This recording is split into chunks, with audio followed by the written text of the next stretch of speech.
see all of our wonderful colleagues and our students here from across campus and across Philadelphia too. This is great. So we're really excited today to have Dan Hickey, who's visiting us from Indiana University. He's an associate professor in the learning sciences and research scientist in the Center for Research and Learning and Technology. Dan is really well known for his research in motivation and participation and technology and assessment in computer-supported learning environments. He uses design-based methods for investigating how educational designs can be tailored to enhance learning in situated contexts. And he'll be speaking to us about recent research he conducted on a big open online class. He designed an online educational assessment, which is work that was funded by Google. I just want to point to the series that we have. The next person coming will be Mark Ruzdile from Georgia Tech, Candace Till from Stanford, and Eric Luffer from MIT. And so those are the dates that we will to those as well. So without much further ado, please join me in welcoming Dan to GC. Thank you, Susan. It really is an honor to be here. I want to thank everybody for inviting me, Susan and Yasmin and Andy and everybody, and to be part of this esteemed group. I hope to live up to that's quite an on-deck team. So, as Susan said, I am a research scientist in the Center for Research and Learning and Technology, which some of you may know. I'm happy to announce we just hired Cindy Mello from Rutgers. She's the new director of the center, where my team, who worked with me on this project, did. Thomas is a very gifted programmer. Garrett was my social media guy, and Tara and Retno are both doc students in language, culture, and literacy education, and Cindy is an intern from Beijing Normal who's working with me, and I could not have done this work without them. Or with the support of Google. Additional support to this project came from IU, from the Office of the Vice President for Information Technology. My primary grant support these days is from the MacArthur Digital Media Learning Program. Relied a lot on the National Science Foundation. So, to give you an idea of where this project came from, I'll tell you about how this funding came about. I got an email in late 2012 from Bobby Schnabel, who's the chair of informatics, saying Google's offering decent grants for faculty who are willing to take an existing course that they're teaching and blow it up as a MOOC, but do it more interactively than what's going on. Proposals due 1 week from today, 1 page in length. 3 days after I submitted my proposal, I was informed I was funded, and that was it. And it took my university 3 months to figure out how to accept the grant because Google insisted that it be an unrestricted gift. They said, we don't want to have anything to do with university grants and contracts. And to give you an idea of how sort of Google rolls, it's very interesting and a different model. So a couple of parameters here to further introduce this project. Small, big, massive. Small, dozens. You can interact with your students the way many of us teach. What I did was I took a course that I had been teaching. I've been teaching this as a small course, my assessment in schools course, for about a decade.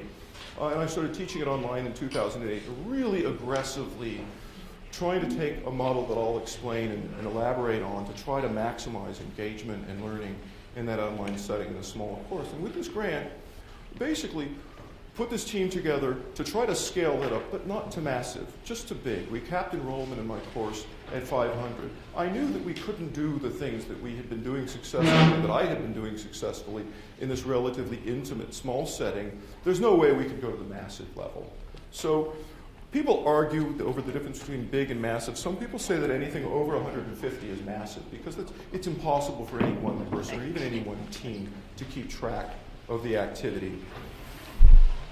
So you all know the story, right? Sebastian Thrun, he got the Google Genius Award, the DARPA Genius Award for the driverless car. He invented Google Glass, and then he decided he was going to transform education, even though he doesn't really know that much about education. He's a genius computer scientist, and then you know the rest of the story, the whole hype cycle.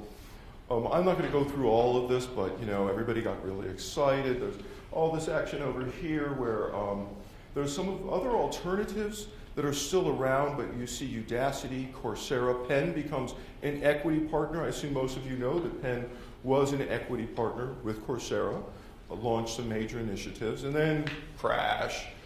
As people started going, well, what's going on in these courses? What's really happening? I believe that if we were to continue this, we'd see another distinct dip happened in the last 2 months on that cycle, and let me talk about that briefly. When I put my team together, the first thing I told them is, this is not going to happen to us.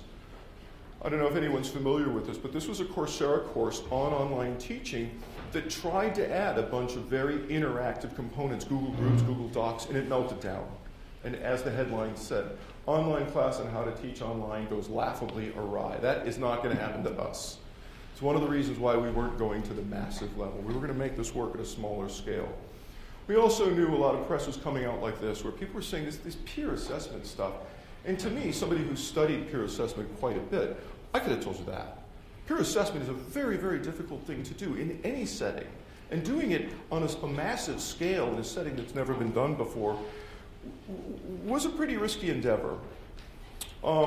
There's two really great bodies of work that are out there now about what's happening in the university. One is Laura Perna's recent study of what happened here at Penn, and another one is Stephanie Teasley's research of how University of Michigan similarly added MOOCs using Coursera. And when Stephanie got to the part of her video, this work hasn't been published yet, I did a SLAM workshop also and got to meet with her and talk about this stuff. And it was pretty fascinating because what you see there, you can barely read them, but the numbers, the 4s here, are the students' rating of the videos. And of course, those got pretty decent ratings because that's what you do in Coursera. You watch videos. And you might go in and look at the social networks, but if you know anything about Likert scale items, they don't get much lower than that, right? This is what we all knew. They all talk about these students going off and forming study groups and interacting. It doesn't happen. There's very little interaction in these things. This is a study that just came out last month, a very, very nicely done study by computer scientists looking very carefully at the data, a similar set of data. And they looked at this one phenomenon, this decline rate, that not only does the level of participation, in other words, completion of the course, just plummet to the single digits, but the level of engagement with other users for the people who participate continues to plummet. And by the end of the course, you have what, in many cases, just looks like test prep. Watch a video, take a test. There's also this issue of the so-called high-volume, noisy discussions, where the interaction is happening, it's just this chaotic mess of discussion threads erupting all over the place. Nobody can find the information they want. And then the most interesting finding to me is that the involvement of teachers in online discussion makes it worse. Now, that didn't come as a surprise to me. If you set up a course that focuses on primarily procedural and factual and maybe some conceptual knowledge, really a bunch of known answer questions, the discourse that's going to emerge around that setting is people searching for the answers to those questions. And if a teacher shows up in a discussion forum and answers the questions, there's not much left to talk about anymore. My respect for Sebastian Thrun, it took a pretty big dip, and it went right back to the top again when he came out and admitted, he said in December, we got a lousy product, this ain't working. They're changing Udacity dramatically, but he basically admitted that what was happening in the Udacity courses, we don't educate people as others wished or as I wished. We have a lousy product. So what are the alternatives? And that's what I came here to talk about today is what are the alternatives to these so-called X-MOOCs? I thought that was a nice choice of name because it starts the word expository. Most of the MOOCs tend to have a video. They expose students to a bunch of information, and then they see whether students have taken information from that away. That's not an innovation. That's not exciting to many of us. It's nice that it scales up, but we know that that kind of learning it may be effective for very procedural and factual knowledge, but it certainly doesn't prepare people for the 21st century networked environments of the future. So really the news really started coming out. This is the report of Laura Perna's study, a very nice study, a really nice look at the lack of social engagement in these X-MOOCs. This survey, people are doubting it. The other thing I told my team when we started, I said that in 2014, when all this stuff melts down and they talk about the alternative models that people might turn to for these so-called X-MOOCs, I want the word boot to appear in that. And in this article that came out last week, it succeeded. They gave us a little shout out in there. So I was really pleased about that. These other alternatives, though, have always been around. You have the so-called the C-MOOCs, the connectedist MOOCs, that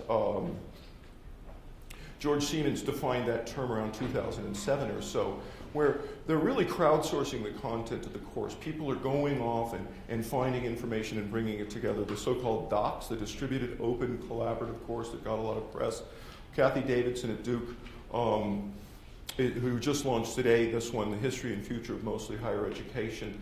These have a lot of potential, in my opinion. They're messy, they're very difficult to organize. In my opinion, very few people have the level, how many of you have ever heard the term TPAC? Technological, pedagogical, content, knowledge? Well, you need a lot of it to teach this way.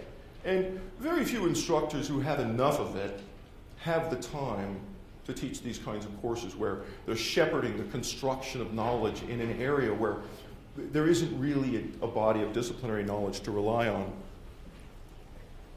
It's my opinion that those approaches work in some areas, but in many areas, like in educational assessment, there's an established body of disciplinary knowledge. Validity, you don't want people going out and inventing validity from scratch. We know a lot about validity. You don't want people going out and discovering the best way to make a portfolio assessment. There's a great textbook out there. I've been using it for a decade. There's a body of disciplinary knowledge. In many higher education contexts, we really do have a clear idea. We have an obligation. When someone takes my learning and cognition course, if they take another course from another professor, they expect them to know some stuff. And it's my job to make sure they cover it. So those more sort of constructivist approaches, I think they have a place. I think they're difficult to do. I think they're messy. They don't lend themselves well to accountability.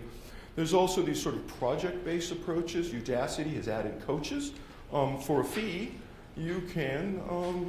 At Udacity, we ask leading tech companies to identify key skills for employment and work with them to build courses that teach you what you need to know to start or advance your career. We'll help you hone your tech skills, pick courses that fit your interests and abilities, and build a portfolio of work along the way. Being challenged is a necessary part of learning. When Udacity courses test your new skills, our coaches are here to help. Whether you need help with big picture project planning, conceptual understanding, or even help. So you get the idea there. And that's for a fee. It's going to cost like $125 to get a coach. I'll see how that's going to work. That was all announced before Sebastian Thrun threw all that cold water on his effort. I want to highlight, this was launched today. Kathy Davidson, who I've had the pleasure of working with at Haystack, kicked off this course. It's in Coursera, but she has this interactive site at the Haystack website. So there's all of this ancillary interaction. I think there's a lot of potential there, and I want to encourage people to give a good look at what's happening. I think there's some very good innovations happening here. My work went in a fairly different direction than that. What I did in my project was I built on a model that emerged really out of over a decade's worth of work now, my career basically. I call it participatory assessment. When I did my postdoc at ETS in the 90s, I was tasked with the job of developing a performance assessment for Genscope, a really nice piece, one of the very best pieces of interactive multimedia software to come out of the Apple era.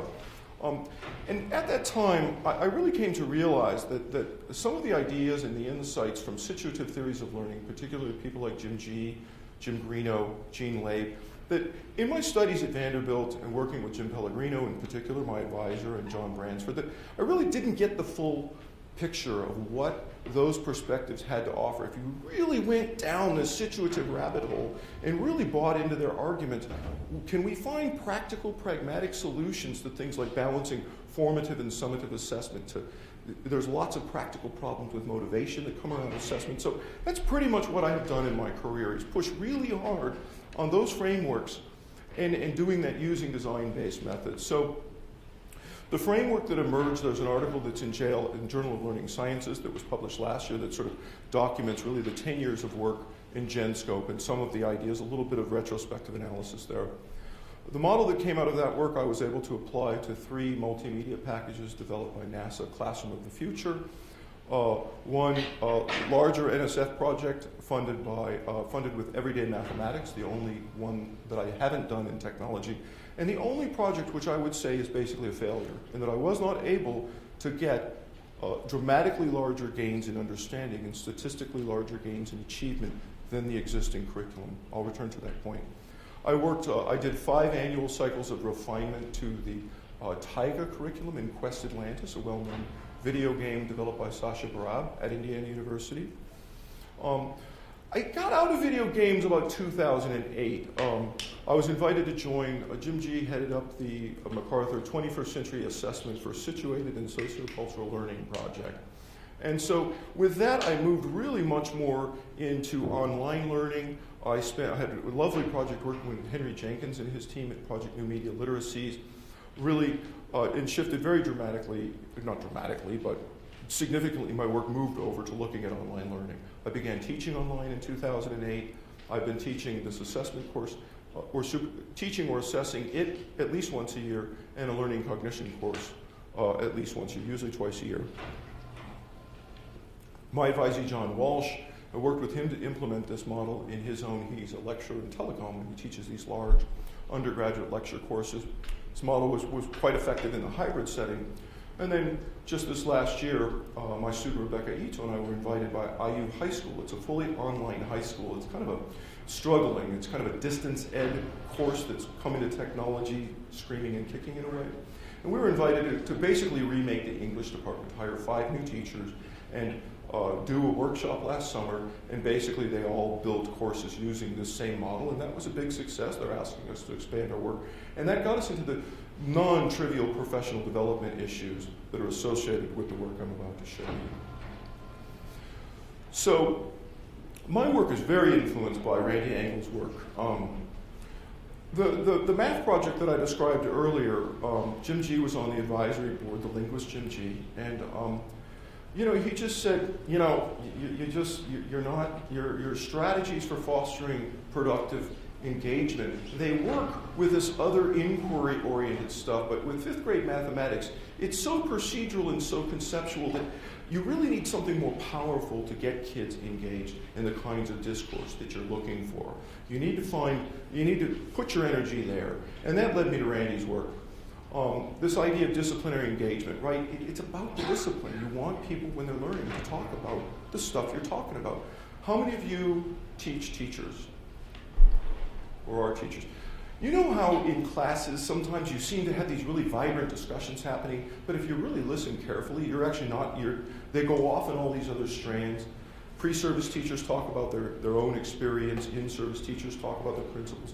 Sometimes it's very challenging to get them to focus on the disciplinary knowledge that you want them to focus on. That's what I'm talking about. You want to get disciplinary discourse happening, but you want it to be productive. You want it to raise new questions. You want to clarify confusion, make new connections. Most importantly, you want that participation to become more sophisticated over time. People need to get better and better and better at discussing disciplinary issues at hand. Randy, who unfortunately passed away much too young last year, left behind this set of design principles that I have really used to reframe my work over the past 4 or 5 years. She really helped me appreciate the need to problematize content. You need to open up issues.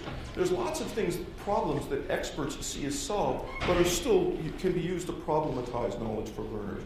But you want to give students authority. You want your students to know more about the intersection of the disciplinary knowledge that you are sending them to class for and their own lives and experience than anyone else on the planet. You want them to know more about the disciplinary knowledge as it relates to them than anyone else. That's what we mean by having authority. But you want to establish disciplinary accountability. You want them to learn to walk the walk and talk the talk. Try on the identities and try out the discourses associated with the discipline as they relate to you, and you want to provide relevant resources. So over the past about 4 years now, that has taken the shape of a set of general design principles that I can show you examples across multiple projects in multiple settings. I am a design researcher. The outcome of my work are design principles that can be illustrated as they were enacted in particular contexts. I'm also an experimentalist. I also do a lot of very rigorous assessment and evaluation in this context. But fundamentally, it's the principles that travel along with the examples and the evidence that they worked in this context and the information that someone else would need to use to transform those principles in a different context. So let me take a quick break here. Any questions or clarifications? Any puzzlement? Okay. So these are the 5 principles that make up what I call participatory assessment, or sometimes participatory learning and assessment. And the reason the first one is bigger is because that one is most important, and all the other ones kind of follow from it. So I'm just going to dive right in. So what does it mean to let context give meaning to knowledge tools? So this draws very directly on Greeno's work. Situativity theory argues that the context in which knowledge is learned and used is a fundamental intrinsic part of that knowledge. Or as Jim G. argues, abstractions, if they exist at all, reside at the end of long chains of situated activity. Now, I'm not smart enough to argue with cognitive scientists about whether or not that's true. That is not the game I play. What I do is say, let's pretend that's true. Let me just pretend that's true and say, where does that take me? So where that takes me is saying that in every setting, students have to really adamantly define a personally meaningful context in which to enlist the disciplinary knowledge you want them to learn. In other words, students should simultaneously co-construct their understanding, their own experience, their own aspiration, their own goals that are relevant to the disciplinary knowledge that you want them to learn. So what does that look like in my big open online course, my so-called MOOC? So we got the grant, we launched a Facebook page. My guy Garrett is really good at this. He knows how to do this stuff. You can see we got 744 likes. We put up a registration page when we got this whole thing up and running, and we asked the usual information. But we did something a little different. In my assessment class, students are always asked to define a curricular aim. Not a lesson, but an aim of a lesson. And from that perspective, they learn the practices and the principles and the policies of assessment. In order to register for my course, you had to define a curricular aim. That served 3 really important purposes. One, it telegraphed to students how they were going to learn in my course. You just weren't going to learn, you weren't going to read about validity and pass a test. You were going to have to make sense of the concept of validity in the context of your world. You were going to have to struggle with what aspects of validity are most important to teachers versus administrators. So I was communicating that to them. But I also think I scared off a few people. We had 800 people hit this site, but only 460 of them registered. If a student can't ultimately understand the difference between a curriculum, a lesson, and the aim of that lesson, it's impossible for them to learn about assessment in a really productive way. So we really keyed that up from the very start, and we helped them complete the first part of their first assignment. So we also introduced them to the kinds of things they could earn in my class. They could earn these digital badges. How many of you have heard of open digital badges, by the way? Good. So it goes up every year. We offered a certificate. Many students were taking this. We expect that more students would take it for a professional development certificate that they could turn into their school that would count for a number of professional development hours. They could take it for credit. We had 8 students enroll for credit. 4 of them would have already taken it, right? So they needed this class to graduate. But the other 4 said, hey, yeah, my employer pays, whatever. So they paid $1,400. Out of in-state tuition, which is our standing tuition rate for online courses. Like I said, I believe in textbooks. For many purposes, a good textbook is a really, really useful thing. It's a body of disciplinary knowledge. It gets refined over time. You don't have to agree with it. You will never find the perfect textbook. And in fact, disagreeing with the textbook is a very good way for you as an instructor to inject your professional values and goals into a course. Good textbooks are expensive, though. I've been using this textbook for over a decade. The 7th edition, which is indeed a pretty dramatic rewrite of the 6th edition, very current stuff about what's happening in North American schools, but it costs $100, which is a lot to ask for a free course, right? So You can rent a hard copy for $34, the ebook's about $40. For some reason, you can't buy it in Saudi Arabia. That turned out to be a big problem. But there's used editions out there for $10 to $20, and it's the 5th edition, actually. You can get it for $5. And we told students, you can probably manage with the 5th edition, but you're going to have to supplement it. Students said, can I do this without the book? And we said, you can try. And some of them did. We also participated in IU eText. IU eText is an initiative. Brad Wheeler is our CIO. He's a very ambitious, visionary guy. Is really responsible for the Sakai open source course management system. eText, IU eText is a way whereby the publishers can give the lowest possible price, but the students are all billed for the book. So every student in the class has to buy the eText, and that solves a big problem for publishers who know that oftentimes one student will buy the book and print out copies and share it with their classmates. So the university gave us a grant to study these interactive features. I actually have a slide deck about this study. This is what Retno Hendriati focused on, but I'm not going to talk about that today unless people ask. Well, this is what my course looked like. It is built in Course Builder. This is a Google platform. Currently, you need to know Python to use it. It's not, user-friendly yet. But there you see the 3 parts of my course, the 11 lessons, and the navigation information above. FYI, Course Builder is being sunsetted. Google announced 2 months ago that they're folding the team, but not the core code, into OpenEdX, which is a consortium of Stanford and a few other universities. So that's an important thing for us going forward. Here's what we ended up with 460 initial registrants. We got a lot of faculty, in particular from Saudi Arabia. I don't know quite how it happened. I think Facebook had something to do with it. I think some administrators said, we're going to make all of our faculty take this. And the problem was many of them couldn't get the book. A few of them did and persisted. It was great to have them, but we lost a huge chunk of them. Fewer K-12 educators than we were hoping, but there you see the distributions. Now, this is one of the course features when I talk about scaling up the course. This was a fairly laborious thing, taking the information from all these people and constructing these networking groups.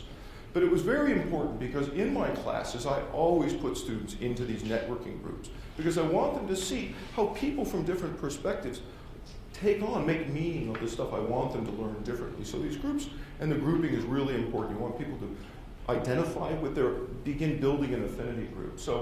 But that's what the distribution looked like. So I'm going to talk about David Doty.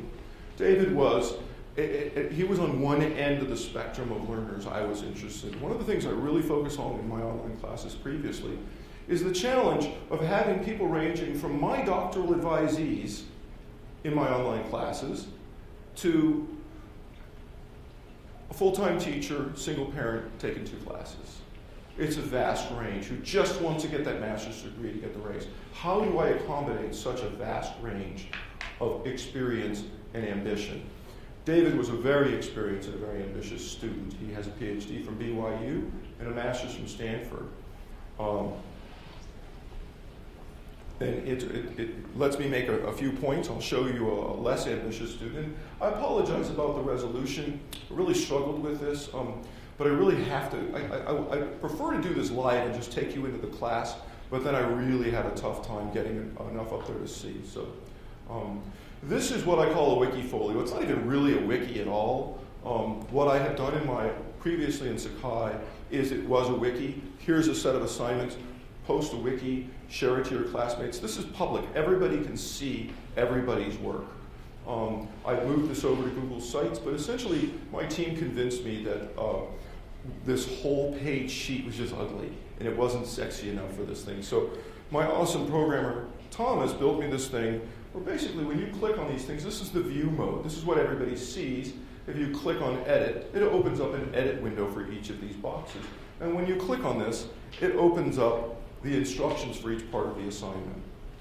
So let me return to this issue of getting students to really construct an understanding of their own experience. If you see the last part of the assignment, we asked them to talk about what is your role in education. When you explain your role, try to imagine how your role will influence your understanding of educational assessment. if we took the time to read David's piece, or really all the other submissions, you'd see them to varying degrees, really struggling with that and really trying to think hard about that. Same with the setting. Try to imagine the last sentence of the instruction. Try to imagine how your setting will shape your understanding of the practices, principles, and policies of educational assessment. Now, an interesting thing happened with David's curricular aim. The introduction literally just took whatever they gave when they registered and posted it for them, and invited them to edit and encouraged them to revise. And in my experience, revising one's curricular aim, and especially a student who have given like a project or a lesson or a paper that doesn't lend itself well to on-demand assessment, doesn't work really well in this course. David, because of his experience, actually gave a very good curricular aim from the outset. And he says, after reading the chapter and the guidance on curricular aim, I'm going to restate my curricular aim from what I first submitted. My curricular aim is, it's exactly the same aim. It was a good one. In some respects, he transgressed a little bit. And he helped me realize that they shouldn't necessarily reframe their aim, but they should contextualize their aim. And that's exactly what David did. I'll come back to that. Sorry, I'm a little ahead of myself. Then talk about your instructional context. So what we're looking here is this very first assignment. Then each of them has them do this sort of engaging with the concepts. And this is, notice it says required. Everything I showed you before was treated as a required part of the assignment. They were required to go off and try to find a standard that matched their curricular aim. They were required to try to find a standard.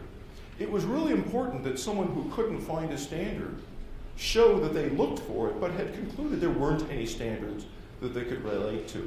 And that's a central part of this model, is that you sort of open it up, and you don't want to sort of make somebody spend all day looking for something that isn't there. Any questions so far? Clarifications? Yes? So you said a couple of slides ago that you put students in networking groups. Mm-hmm. So can you say how you did that initially? With a spreadsheet. We took their information. We gave them drop-down boxes where they said, are you a student? Yes. Okay.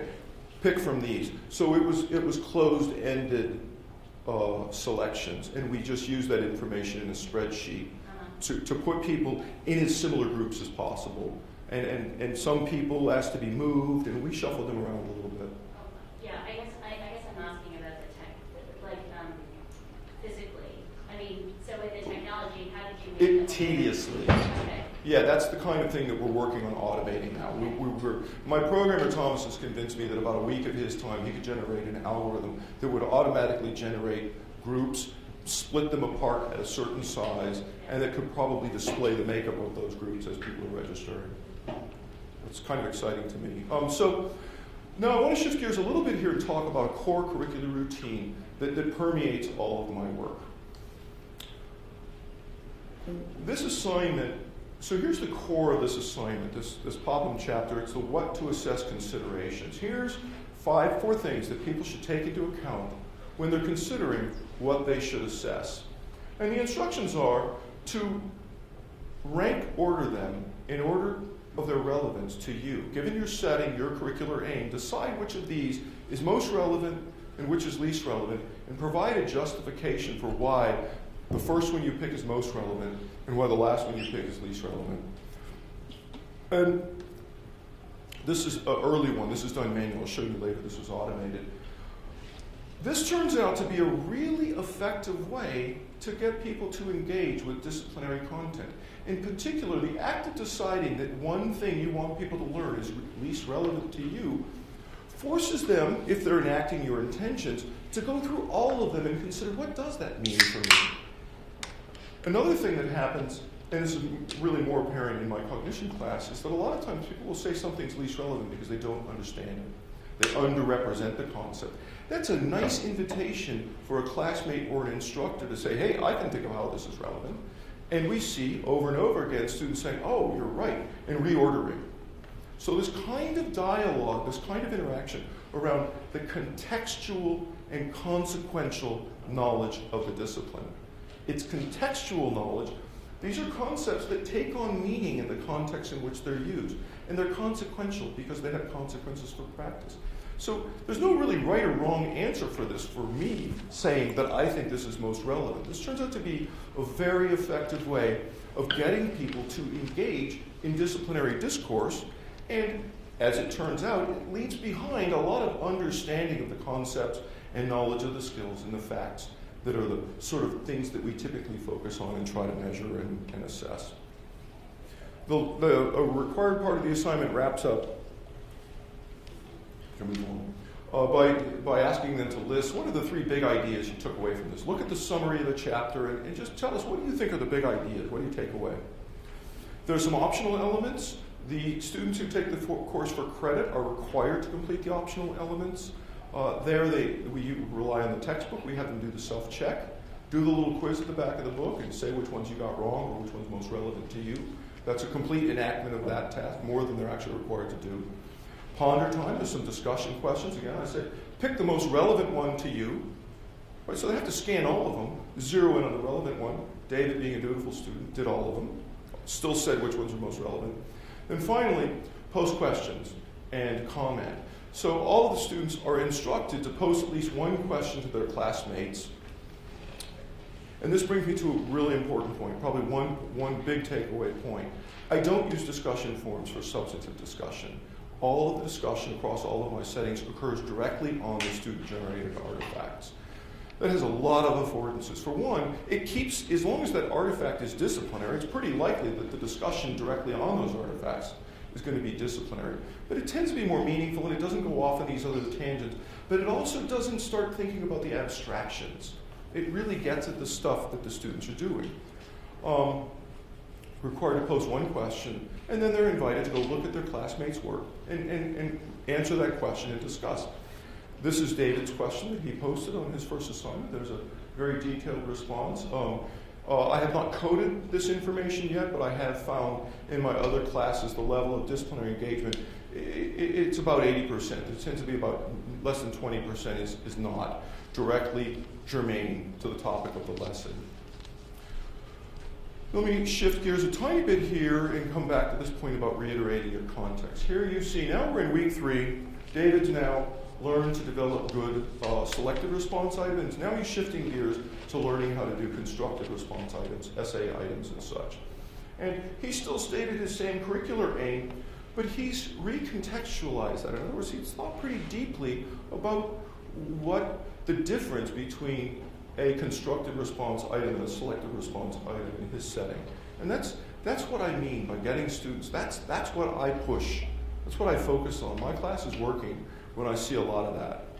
And in fact, if we look across David's pieces, you can see that he does this in a really thoughtful way across all of the assignments. He really thinks about, what does validity mean to him? Right? So he's wrapping his curricular aim around this contextual information.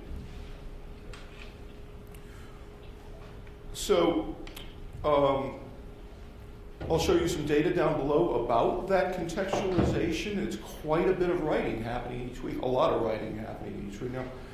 Now let's take a student, not a David student. I selected this student because he was a little below average. He sounded pretty busy, he or she. Not as stellar. I'm also able to show you his entire assignments in one screen. David wrote so much that I couldn't possibly put it all up at one time. But so his interaction was more modest. His learning outcomes were lower. But I want to show off Unit 10. Now we're near the end of the course. We're down to about 60 participants. We're into this very contentious issue of evaluating instruction. I really am concerned about what's going to happen this fall. I started looking into the race to the top on assignment to the MacArthur Foundation in 2010. I was able to interview all of the people who were giving testimony as race to the top was going forward. And it scared me. All of them said the same thing, that, well, I don't know, they're going to implement Common Core assessments, Common Core standards, and start evaluating teachers and giving raises based on short terms on those exams. That's going to be kind of a problem, and it's turned out, it's already a lot worse than I expected. And I think it's going to be mayhem this fall. I want my students to be prepared for that. Popham's textbook is he's a big fan of classroom assessment. He really doesn't like external tests very much. And in my summer course, the students just took a really anti-stance to it. And I had brought in my colleague, Cassie Guarino, who, unlike Jim Poppet, was a pretty big fan of value-added modeling and has a big project from the IES study with Mark Casey in Michigan. And she was aghast at how anti-value-added the class had become. And she wanted them, you know, and so what I really want to do is, how do we bring in outside expertise in this model? Do we have her make a video and talk about it? No, we're not using videos. Do an interview? No, we're not doing that. We're going to do something different. We're going to do something much more contextualized. So we had her, I'll show you how she engaged with the class.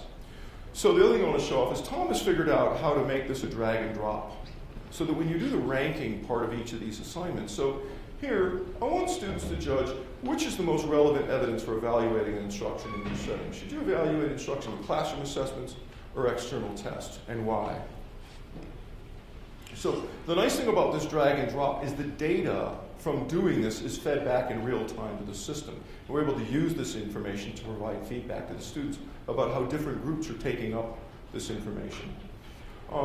We said, well, if you are going to use tests to evaluate classroom instruction, most teachers don't understand the nuances of pre-posting. They get sort of testing effects that you can compromise your assessment. Most of them don't realize that if you make two equivalent forms of the test and do a split half, that's an effective way to address that. And Popham's a big fan of it. I know that it's very difficult for many teachers to do it. I want them to be aware of it. But if you are going to consider this huge issue of instructional sensitivity, this is where I differ with Popham a great deal. Popham makes it sound like external achievement tests are totally insensitive to instruction, and class teachers' own classroom assessments are incredibly sensitive to instruction. He's just wrong. Many teachers really don't make assessments that are sensitive to instruction. They don't pre-test. They assume that most of the learning that's represented on a post-test is all responsible for the learning that happened in their class, when in fact, you will always find some students will have a higher pre-test score than other students will have as a post-test score. You'll see stuff like that. So whichever the student picked, external achievement tests or classroom assessments, they rank the relevance of these different aspects of instructional insensitivity from that perspective. This student chose to do it from standardized tests. And again, this is pretty good engagement from my perspective. If we look carefully at this, I'm saying, yeah, I'm pretty confident, I'm pretty comfortable with the level at which that student who reported working 2 to 3 hours a week in this class engaged with these ideas. And the final one is each of those are links to outside resources. And this is, I'm really into open educational resources. And I think this is a really promising way, rather than the sort of flipped classroom where we hand kids a link to a video and make them watch it and make them pass a test. Instead, I think if children or if learners peruse different resources and evaluate the usefulness of those resources for practicing using their new knowledge and sort of learning more, that's a more effective way to engage them. So they did this drag and drop with these outside resources. They ranked them and then evaluated which one of them was most appropriate. In this case, the policy brief that my colleague, Dr. Guarino, developed was judged to be second most relevant.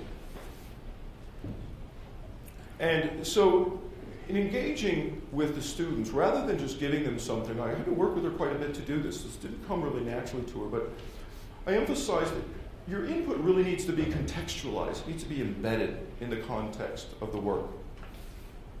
So I'm going to move ahead in the interest of time. The second principle is reward disciplinary engagement.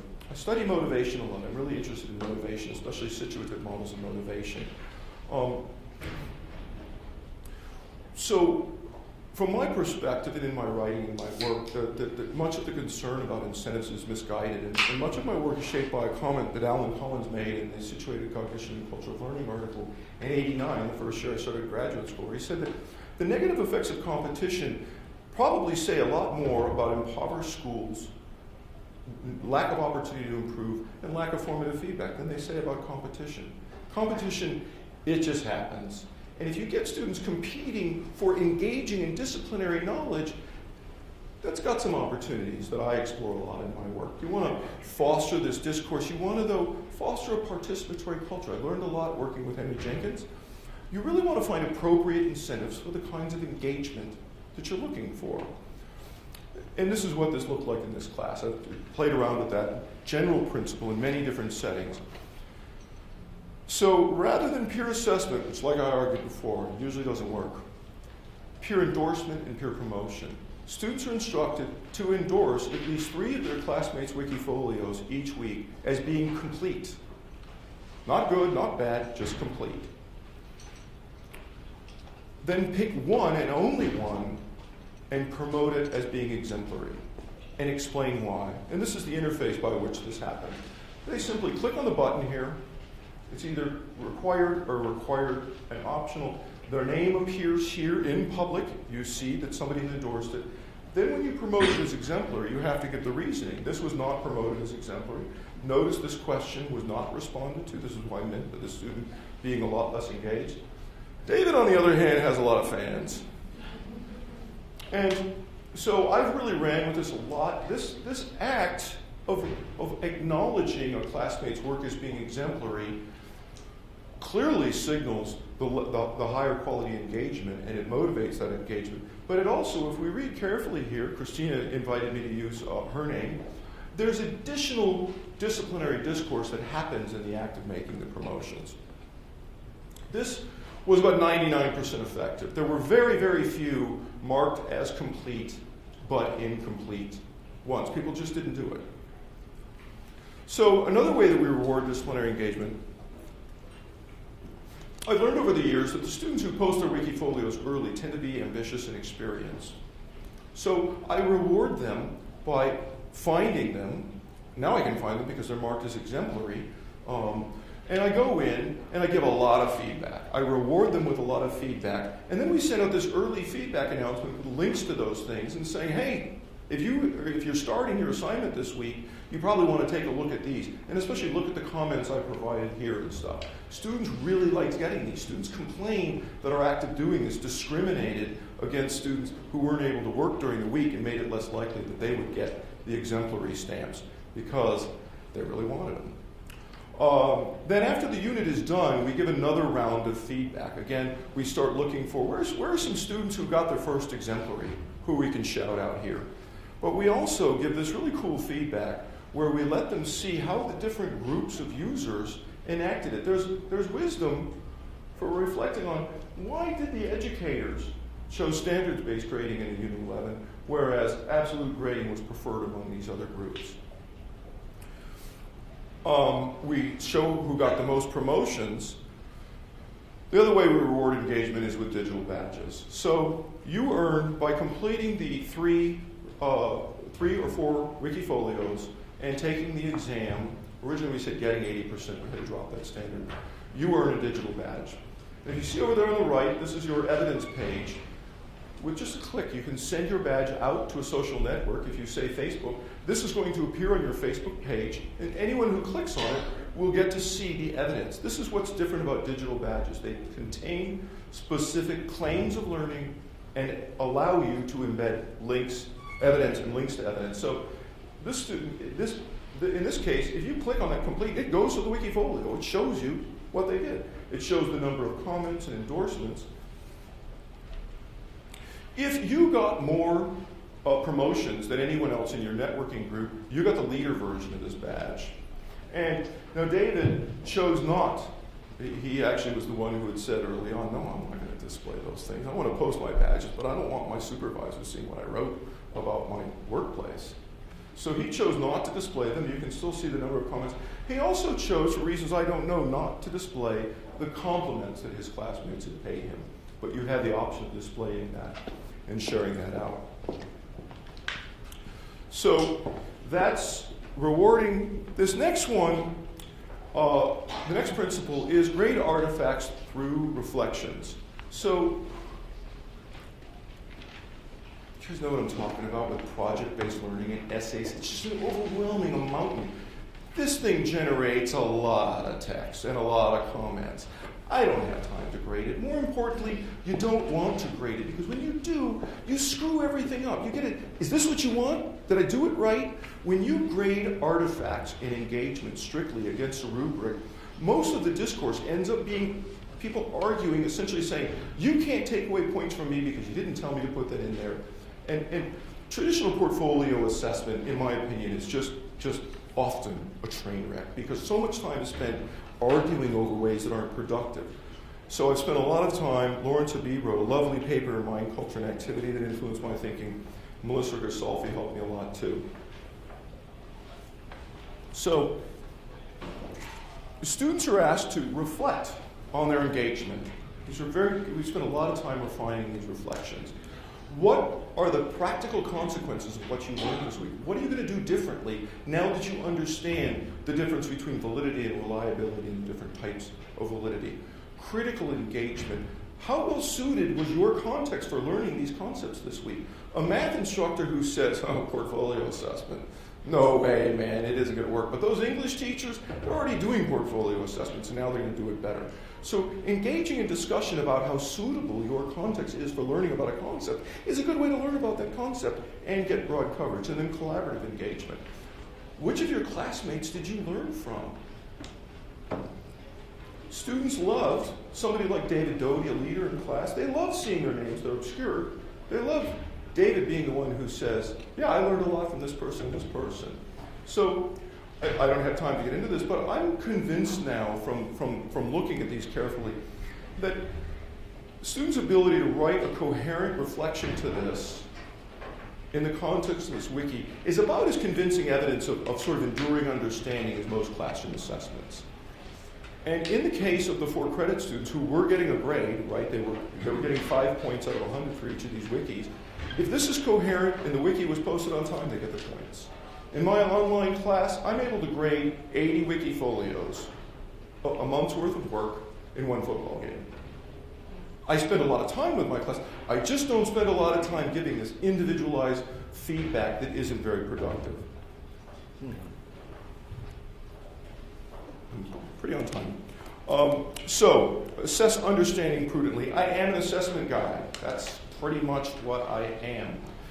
I'm not a big fan of formative assessment as many people do it. Reflecting my situative orientation, by the time you take disciplinary knowledge and put it on some form of assessment that can be administered fairly and efficiently and given a grade, you really have reduced it to some pretty bare bones stuff that isn't terribly useful. So it's useful for evaluating your curriculum and seeing whether there was this residual knowledge, whether this interaction left behind this stuff that when I put on my cognitive hat, we call understanding or conceptual schema. So primarily use classroom assessments to evaluate the effectiveness of your curriculum. So you're transforming the representation of this knowledge from this very interactive, discursive stuff to a more formal assessment and seeing, hey, is there any? Pam Moss and Harry Torrance are big influences. In my small classes, typically what I use is timed online essays. So a student gets 5 minutes to answer a fairly challenging, open-ended question. I chose not to do that in this course. I just didn't know how to do it at scale. So we actually left this part out. I think it was a mistake. We've got to do some reworking here. And I skipped right to my final principle, which is measure achievement discreetly. And I put me up here because I'm kind of out on a limb here. I got a lot of pushback from people on this one, but I'm pretty much sticking to my guns. There's a time and a place for a random sample of multiple choice items that are aligned to some targeted standards that are independent of the curriculum. If you want to see whether your improvement over time is really having an impact, you can't do that with these sort of curriculum-oriented measures because you're compromising those assessments. You don't know how much it is real improvement or just increased alignment of your assessments. You have to really preserve your achievement tests if you want to compare different instructors targeting the same curriculum, if you want to consistently measure gains over time. Now, but that's about all I think achievement tests should be used for. They shouldn't be used to sort of measure the difference between kids, so sort of push them into the background. They're good for motivating engagement, though. Students know that there's going to be an achievement test. What I've typically done in my online classes is I take a random sample of items from the item textbook. I pick the items where you would have to look up all 4 or 5 of the responses if you were going to look up the answer. And then I only give them a minute to solve the items. And I think it's a pretty effective way. It's not super secure. It's not like sending them to a testing center. In the end, in this course, I ended up using the assessments that came with the textbook, which probably the weakest, this is surprising, one of the weakest parts of this textbook is the item bank isn't very good, which is surprising since it's an assessment test. And we got quite a few comments from the students using their newfound knowledge of assessment to say, yeah, the test kind of sucked. But, and, you know, that's what the items looked like. We ended up giving them 3 hours to take it. We need to do some work here to sort of tweak this some more. Okay. We also invited students to do a term paper. Now, when students are building their knowledge this way, I do this in my doctoral courses quite intensively, they have the makings of a pretty nice term paper, of a paper that could inform their professional peers who are struggling with assessment in similar contexts. So students were invited to submit that paper. 7 students submitted it. In the end, I only elected to award the badge to 4 of them. This badge is customizable. They get to say what domain they are an expert in. This particular student looked at the intersection of world language and PE. I'm confident that the earner of this badge knows more about the intersection of world language, physical education, and educational assessment than anyone on the planet. And he deserves this badge. And very nice he chose, when he shared that badge out, he chose to include my comments to him. And so anybody can see the paper, they can see the badge. Another student, she really phoned the second half of the paper in. She can choose to display my comments or not on her badge, but I did elect to give her the badge. So let me show you what we found. Here are my exam scores across time. You see a couple of things. One is they're okay. They're not great. Not really, you know, but we weren't teaching to those items. There was no alignment whatsoever. We basically had to end up using almost all of the items that were in the book, or all the ones that worked in this format that were hard to look up. 20 items for the exams and 30 in the final. You see that the 4 credit students did indeed do better. We would have hoped so. Let's talk about engagement. This is a lot better than these plummeting engagement we've seen in these other courses. I think this is partly, you can see that we got 160 students out of the 460 registered. Only 165 completed that first assignment. We lost about 60 of them, and a steady decline, but not terrible. You see that these are dropping accordingly. The most important slide I can show you is this one. For the students who persisted, that didn't display very well. I'm sorry about that. Oof. Wow. This projector's missing some. Anyways, this line is the most important one. There's a number of promotions, right? So we see here that about 85% of the students were promoting their classmates, which is, you know, that means they're doing it, right? So that's the average number. And that's steady. It goes up slightly across the course. So we're not seeing this decline in the social engagement. Likewise, and the lighter lines are for the 4 credit students. You see that they were getting more promotions. You see here in this green line and that not green line, you see that the number of comments for the open course averaging around 3. You see the 4 credit students doing about double. What you don't see is a decline over time. And then you see here in the comment line, again, this dark blue line is the comments the endorsements of the 4 credit students. Endorsement 4 credit, endorsement open students. So for my money, that's a pretty good finding. Compared to the other MOOC data, that's a pretty nice sustained level of engagement.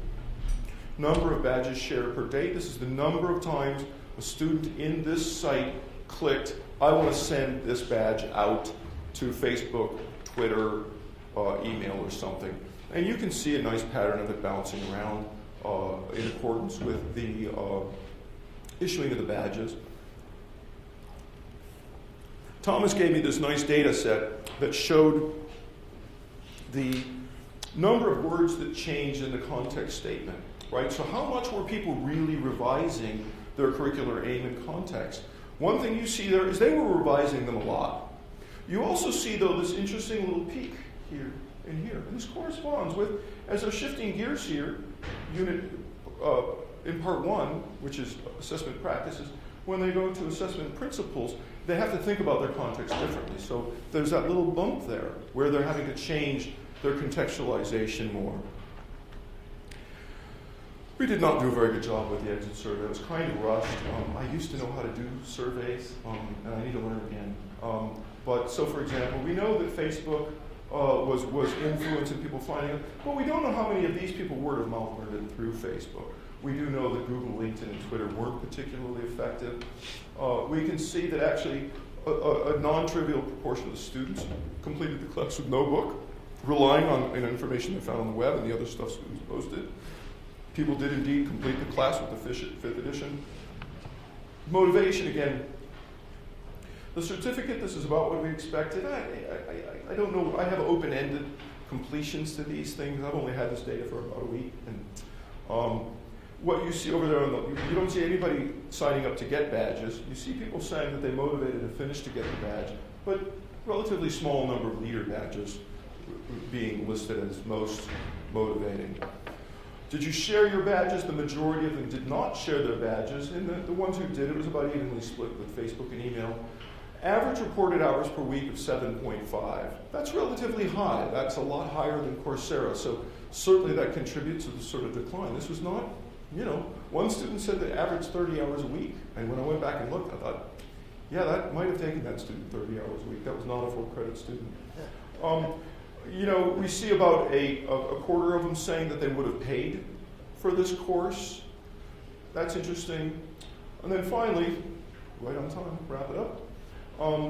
These surveys are helpful. This kind of Likert scale data is mostly only useful in a relative fashion. And you can see that the highest ranked thing, this feature was helpful and efficient in learning for, and that's on a 5-point scale. The highest agreement was reading the chapters. Being assigned to a group relatively low, I'm not sure how to interpret that. We see here they liked getting notifications down there near the bottom, replying to comments. Up here, they weren't that excited about the editor. That's not a huge surprise.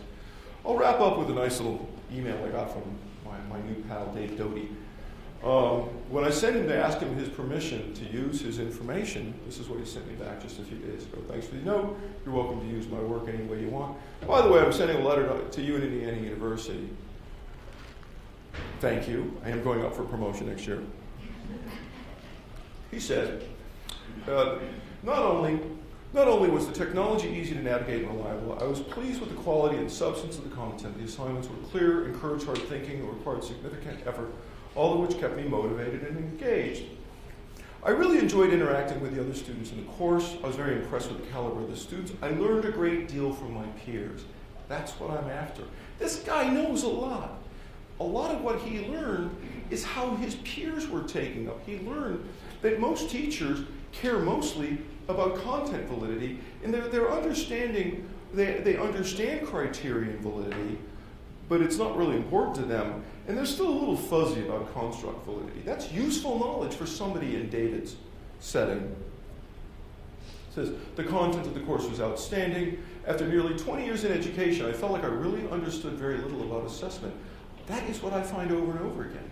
Of all the required courses, I mean, obviously I'm biased, but if there's one course anybody should be required to take to get a degree in education, I'm sure there's several of them. I think assessment should be one of those courses. And, David said, I became increasingly concerned with my knowledge gap. He says, here the textbook was terrific. Both you and the other students brought in additional resources. And then this one, of course, is my favorite. I will say very genuinely, the book was probably the best graduate course in education I've ever taken. I have an MA from Stanford University Graduate School of Education and a PhD in leadership from BYU. Finally, the badges were fun. I've displayed all of them proudly on my Facebook page. That's, that's one person. He's an exceptional student, but that really made my day a couple of days ago as I was preparing to come here. Conclusions. I really think that this rush to mass it is a little misguided. I think that we need to go scale, get your interactive features working in a small course. But don't let people who are willing to work 30 and 40 hours a week to teach a course define how that works. The reason that I figured out how to do this is I'm a really busy guy. I often didn't have to teach. I have enough grants to cover my time. So in my online courses, my students didn't know it, but I was going as much as 2 weeks without even checking in. or just checking in enough to see that things were moving along just fine. So really work at the small level of finding efficient ways to get a lot of interaction. Don't go straight to massive. We really don't know how to do this stuff yet. I'll be presenting a paper at the Learning Analytics and Knowledge Conference that outlines how we're automating these features. I don't know if this course will ever go massive, but I'd like it to be automated enough so that I could do this, what I just did, on my own time as a course instructor. There's lots of little things to improve. I didn't talk about the plagiarism issue. I was at an NSF meeting, this Ideas Lab for big data, and I saw that somebody posted to the discussion forum, said, "Hey, wait a minute! I just saw my big ideas cut and pasted on somebody else's wiki. What's up with that?" And I just took the time, quickly emailed back my team and said, "I have some ideas about how to deal with this, but I want to hear what you guys do." Next time I checked in my email, Thomas had sent me this index that showed quite precisely, yes, indeed, that student was off the charts in terms of how much of his text had come from somewhere else. And a couple of other students were pushing the boundaries a little bit. We sent them private messages and took care of it. I'd like to automate that feature, though, that says, "Hey, you use too much of somebody else's stuff in your post." So we're really spending a lot of time thinking about that. Wrap up here with next steps. We're already working with the IU Data Sciences program. They're also using Course Builder. They have this new online certificate program. Jeffrey Fox has a really nice MOOC on big data. So my team's helping them work on some of the strategies. Real goal is to ensure that as this Open edX Google Course Builder merger within what will be called MOOC.org, the really high quality code and practices for using digital badges happens. MacArthur Foundation, who's the primary sponsor of my other project and a big supporter of badges, has asked me for a proposal, and if that gets funded, I'm going to do 4 more MOOCs in the coming year. I'll do one on leadership, one on educational data sciences, and badges and stuff. And if you want more, our blog is called Remediating Assessment. My email address appears in there. There's lots of stuff about the MOOC there. Here's some references if you're interested. And I'll leave with this one. These are the upcoming talks in the Next Generation MOOC series. Thank you very much. Does everyone need to leave? I know that this is a good time if people have to leave. Hi. Yes. I'm John Puckett. I'm interested in the peer assessment, and I wasn't quite clear about endorse, promote. Sure. The endorse, how many of these assignments are these individual students reading to choose an exemplary? Well, we leave it kind of wide open, but we typically see them do it within their networking group. What we typically find, the networking groups tend to be, near the end of the course, they drop to about 8 or 9 people. And typically it appeared that students were going through and looking at most of them. They would typically endorse all of them in their networking group and comment on a subset of them, 3 or 4. They were only allowed to promote 1. Now, in my work with John Walsh, we actually studied this. He did this in 3 different sections of his online course. So we actually studied the difference between promoting within group or discussion and commenting and awarding, in this case, digital badges. A comment that would start with 3 ampersands to say, "Hey, I really like what you did." We compared that happening within their networking group, between networking groups, and then both within and between. So it's a great question. Yeah, thanks. Susan. So this question is motivated by the knowledge research. Okay. And so it seemed that the participation was influenced, a good deal of the participation, at least what you were presenting, was motivated by badges at some level. So let me just finish the question. Yeah. So like Marlene's Miller writes about this sort of collective cognitive responsibility. So going after badges is not necessarily cognitive, although even when they're necessarily trying to do something cognitive to get a badge. But it's more extrinsic motivation versus intrinsic.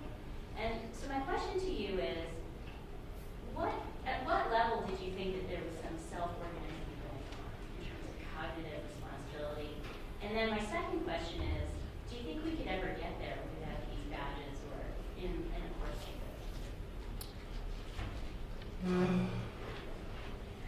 like this? Where do I start? I mean, do you want the long answer or the really long answer? Well, in my work, so I have a piece in Elementary School Journal that I published in 2003 that really pushed hard on this idea and in fact, Marlene and Carl said in 1989 that the distinction between intrinsic and extrinsic motivation is simply too crude to advance intentional learning. And that was one of the other articles that really influenced my thinking along with Alan Collins. Intrinsic versus extrinsic means nothing to me. You can't separate them out. We can't make those kinds of distinctions. I don't know. I don't think of those badges as being an extrinsic motivator.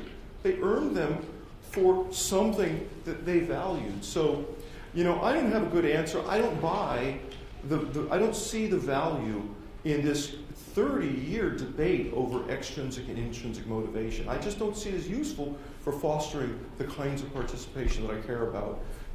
So what I do in my work, and I have done this very carefully, I have papers coming forward out of GenScope, what we do is we use this approach to motivation, and then we very carefully assess the impact on students' self-reported intrinsic motivation in comparison studies, and we measure the impact on their change in personal interest over time, and have shown pretty decent evidence that in fact, in a comparison setting, that the introduction of incentives, in the case of Quest Atlantis, actually led to larger gains in self-report, higher levels of self-reported intrinsic motivation, and larger gains in personal interest.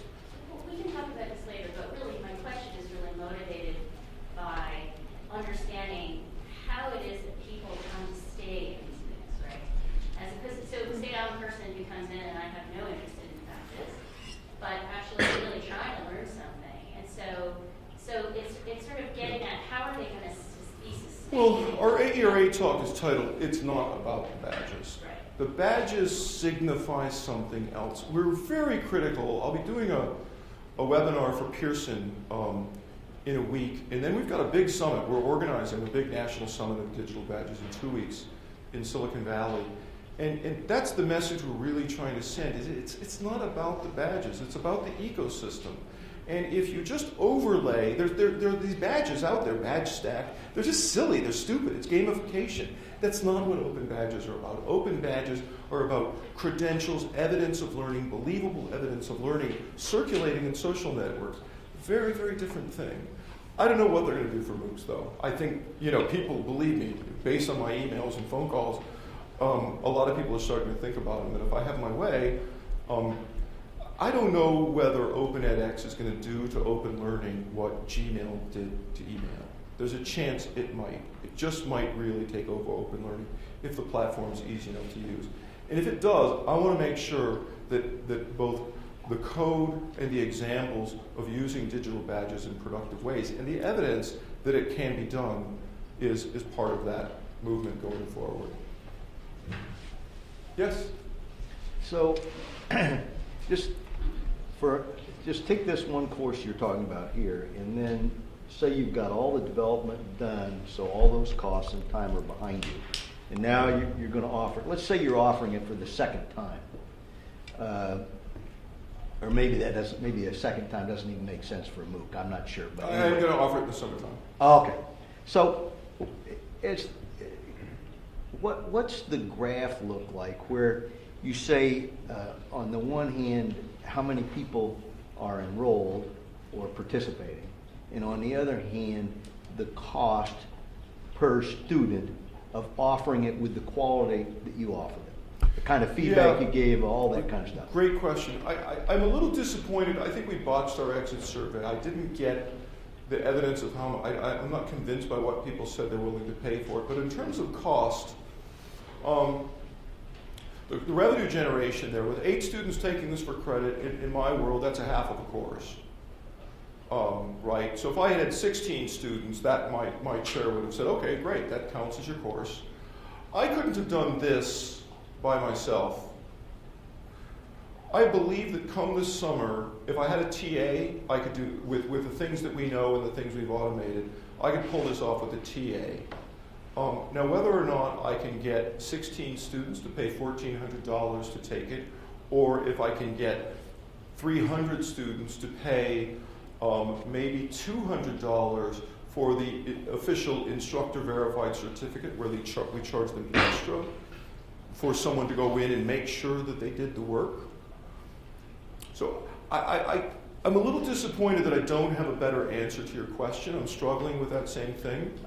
I'm not so much worried about whether you can pay for it. I just want to know what the costs were. You know, like, Well, what you so just saw if here you had is- 800 students, how much would that cost per I think- student? You see what I'm saying? Yeah. I think so. This was $50,000 worth of work. I think that could be done now. So, your Coursera model. I don't know what your model is, but I know that Madison, that when Kurt and Constance did their MOOC, they were given $30,000 to do that work, and they could not have done. If you guys want to see a really nice Coursera MOOC, I know you guys have done some good ones. I thought Kurt and Constance was very nicely done, but they use a lot of other resources to make it work. So, if I could get this shell, I think if I could hire Thomas for another probably about $10,000 more worth of programming, we'd be able to automate that shell so that I, as the instructor, could plug that information in and make a lot more of this. So that, if you need a programmer, you're really getting in kind of deep. But I think that if I can squeeze another $10,000 out of my work, I'll have Thomas rebuild this thing, and I think that I will be able to deliver this course again in the summer as my instructor. I don't think that I could pitch this to an adjunct yet. I think that maybe my TA and another TA could do this at a TA's rate. That's some pretty specialized knowledge, though. So, yeah, I'm still trying to sort that out. I don't think this is quite ready for, I've got more work to do to make this really, truly scalable or easy for someone to implement in another course setting. I hope to do that within the Open edX world. But to give you an idea, what the kinds of things we're thinking about, I have a proposal at NSF at Informal Learning to build basically a shell for small standalone modules with all of those open ed resources where individuals would come in and learn a little bit about some Common Core standard knowledge and working with a search expert so that it would sort of learn where new resources are and stuff. That's the kind of thing that I think may end up being more nimble. For instance, in the IU high school setting, we're going to try to build some standalone modules like this to build a shell so that the teachers who we're working with can build them themselves to complement an existing online course so that they can sort of drop an activity like this, have it issue a badge automatically to the teacher with the self-assessment and the work like that, and to build pieces like that. I think that's probably going to be a better way to do what I think you're getting at. I'm not sure yet. You want to extend that question, or did I get? No? Okay. Thank you. So I'd like to build on Susan's question about knowledge building. So you talk a lot about interactivity in terms of the individual student in very interesting ways, situating their knowledge building as their individual in their own interests. But I guess one potential of MOOCs is that you have a whole community of students, a large community, working on some knowledge area. Yeah. So is there any sense in which you see or you measure or try to support the knowledge building of that whole community, with all the students together? Boy, And then another level is the smaller group, and I guess that's your network. Yeah.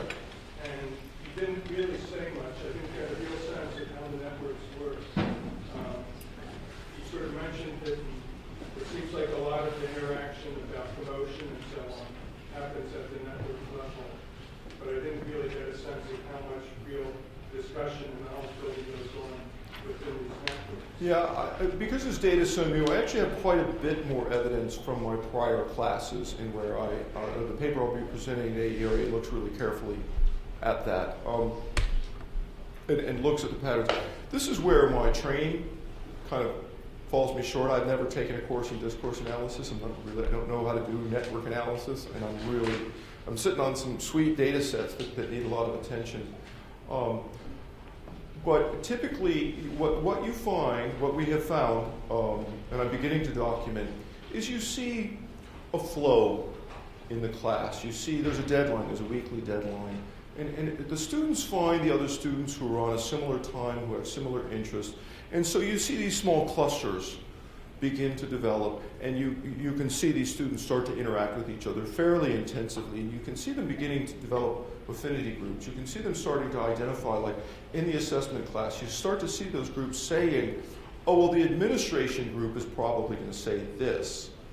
Or I'm in the teacher group, but I'm about to take an ed administration program, so I'm going to pretend I'm in the administration group. So you see a lot of knowledge building within the group around this issue of how their context takes on meaning.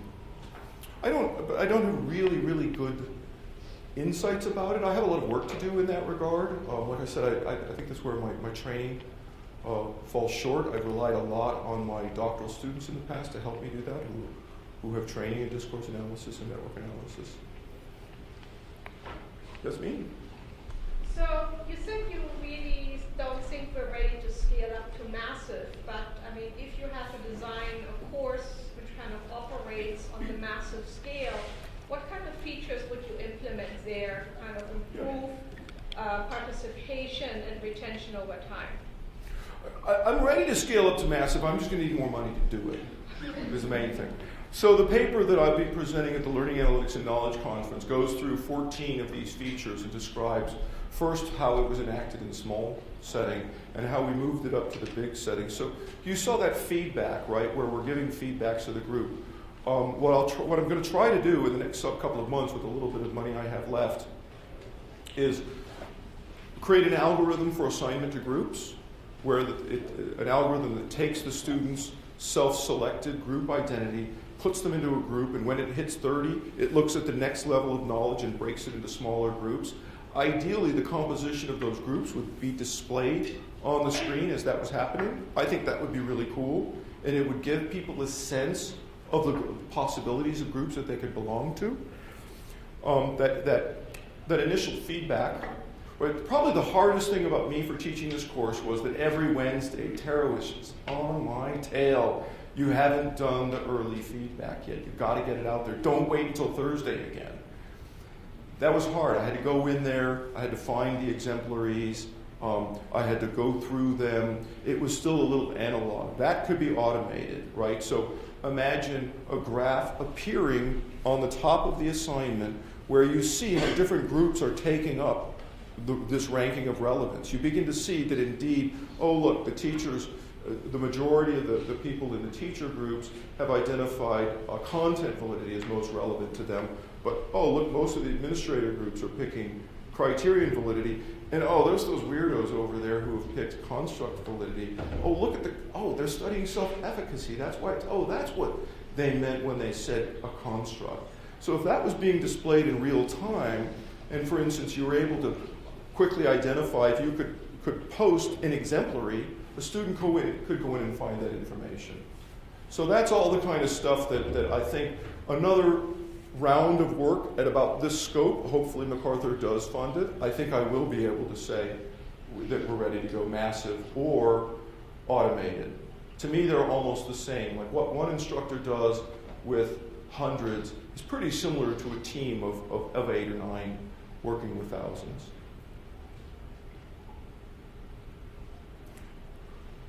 Yes? I just had a question. I'd love to know a little bit more about the discussion.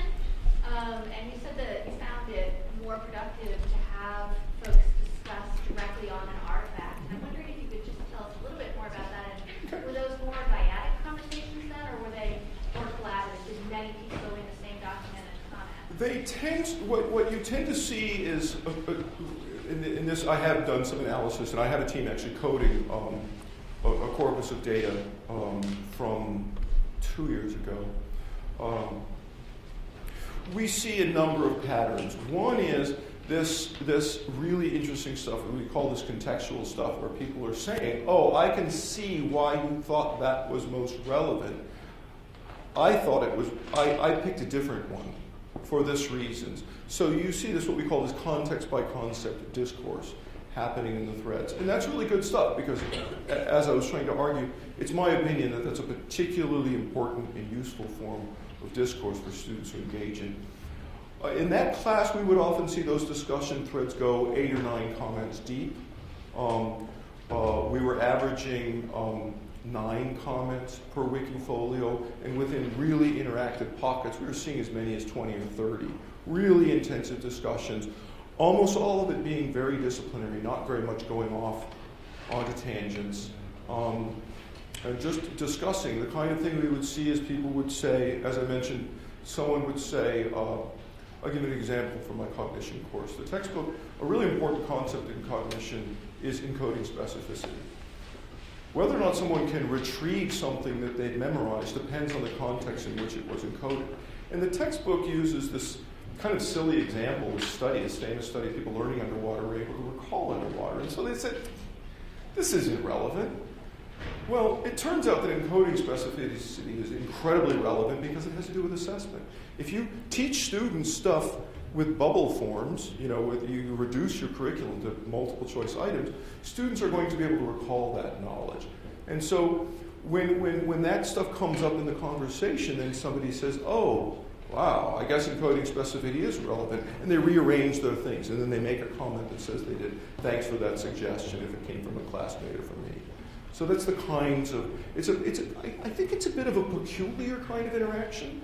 It certainly is different than what happens in a lot of social networks, but it has many of the characteristics of what you see in social networks. You see people projecting their identities, trying on identities, and engaging, in sort of ways and pushing back. And I would argue that this is a nice balance of disciplinary interaction, but it has 2 features of social networks that are really important. It has shared control. The students control how knowledge is constructed. Many of the innovations I have in here are ones where students started doing something differently. So I give them enough information about the intentions, and then I sort of let them run loose, run with it. Did that? I think we have time for one more question. Yes?